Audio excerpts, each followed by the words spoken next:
Goddag og hjertelig velkommen til vores nye show, Hobby og Interesser.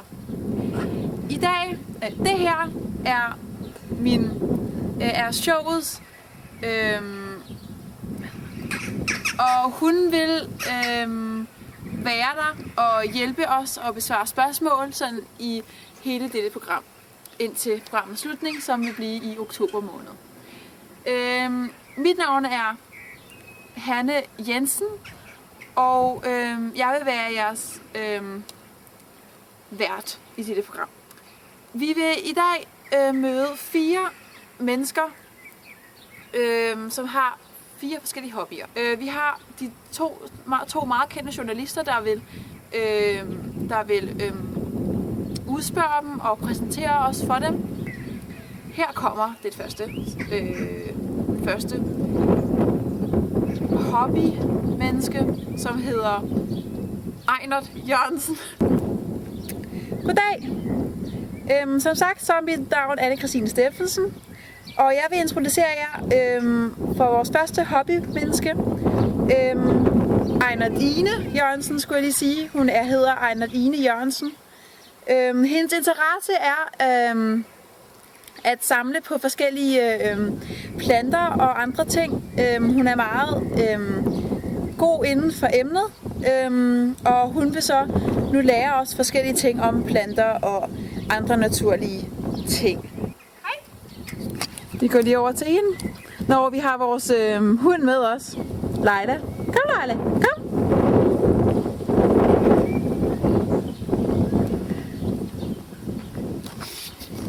Goddag! Goddag. Ejnert-Ine Jørgensen. Ja.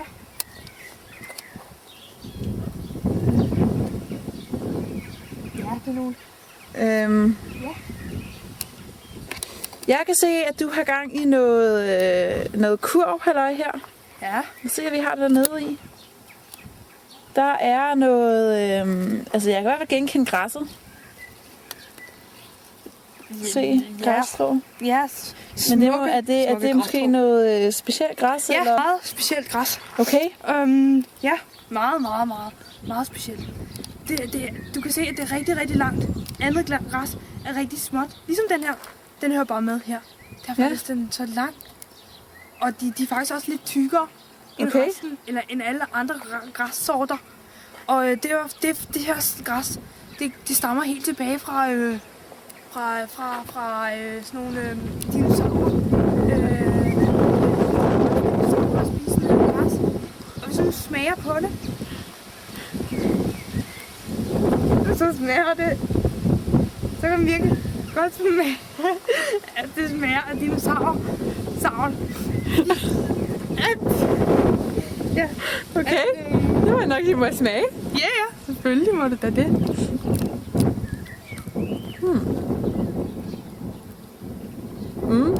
Det er sikkert. Det må jeg sige. Ja, det er noget, der er rigtig, rigtig spændende græs.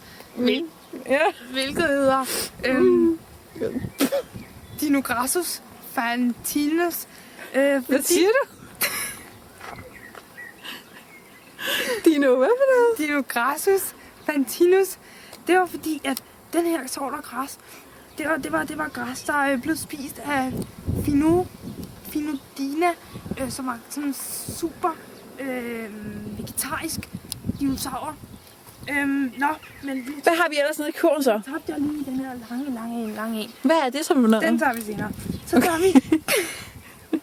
Det er skvæderkål, vi har set. Ja, det er skvæderkål. Og ved du hvorfor det har navnet? Fordi i gamle dage, der mente man, at det snakkede rigtig, rigtig meget. Altså, det pludrede. Undskyld, jeg fik lige hovedsanfald. Ja. Det pludrede og fladrede. Altså, det skvadrede, kaldte man det faktisk. Okay. Fordi det var det, man mente i gamle dage. Man fik en masse gode råd fra det her kål her på skvæderkål. Det er faktisk ikke rigtig kål, men det hedder bare skvæderkål. Jeg har hørt, at man kan spise noget. Ja, selvfølgelig kan man spise det. Det er ligesom kål, Okay. Det smager faktisk rigtig, rigtig delikat. Du kan prøve at smage et blad, som hvilket er yderst fascinerende at spise. Ja. Ja. Okay, Til at så prøve sig.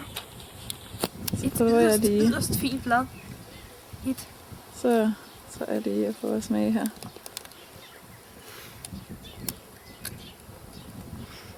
Jamen, det lugter vel okay. Ja, det lugter også noget rigtig krydret.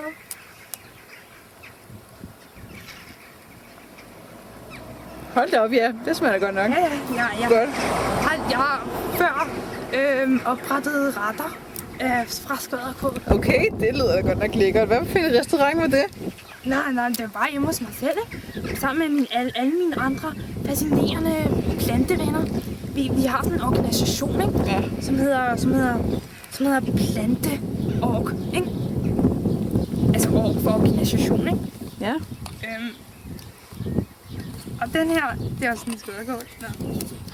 Og så den her organisation, den samler på planter.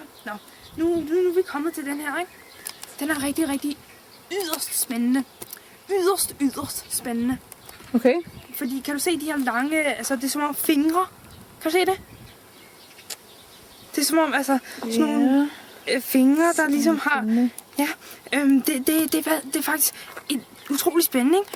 Det bliver kaldt, hvad nu det? Krilli? Nej, det var en anden en.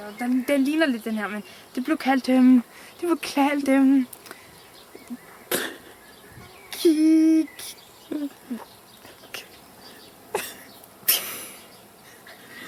Ja, hvad siger du? Kili. Nå, okay, hun har vist fået hovedanfald. Der fik jeg lige, eller det må være et eller andet blomststøv-agtigt. Nå, men det her hedder, hvad hedder det? Quadricintonus. Okay. Latin, ikke? Ja. Hvilket betyder lange, skarpe fingre på dansk. Meget, meget yderst fascinerende, ikke? Og det her, det er sådan nogle fine frø. Så hvis man spiser dem, så mener nogen, at man får overnaturlige kræfter. Okay. Man bliver simpelthen heroisk. Okay. Nej, man bliver hero-agtig, ikke? Eller det der. Ja. Men jeg synes, vi skal gå videre til næste punkt på programmet. Hvad hedder det? De her blå blomster, de er virkelig, virkelig gode. Man kan lave smuk blå te af det. Smuk blå te, som smager virkelig yderst. Ja, virkelig delikat. Meget, meget delikat. Ja. Okay. Jeg kan virkelig, virkelig godt lide det. Okay. Det er sådan noget, jeg drikker. Altså, hvis man drikker det hver dag, så bliver man rigtig sådan noget... hvad hedder sådan noget?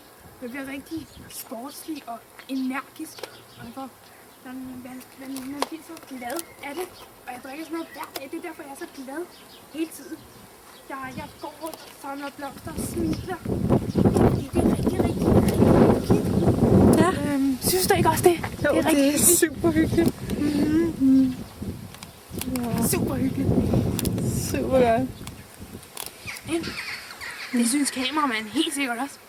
Alle synes, det er hyggeligt at samle små, fine blomster. Okay, men jeg skal have at vide, hvad er det, du synes, der er så spændende ved din hobby? Spændende? Det er blomsternes meget spændende univers. Altså, blomster har, eller planter, som, altså, det har eksisteret i rigtig lang tid. Ja, i super lang tid. Helt tilbage til, jeg ved ikke hvornår. Og det er så virkelig spændende.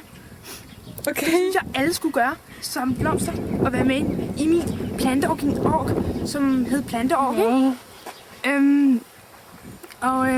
Ja, fordi den er yderst god. Yderst god. Yderst god. Yderst. Ja.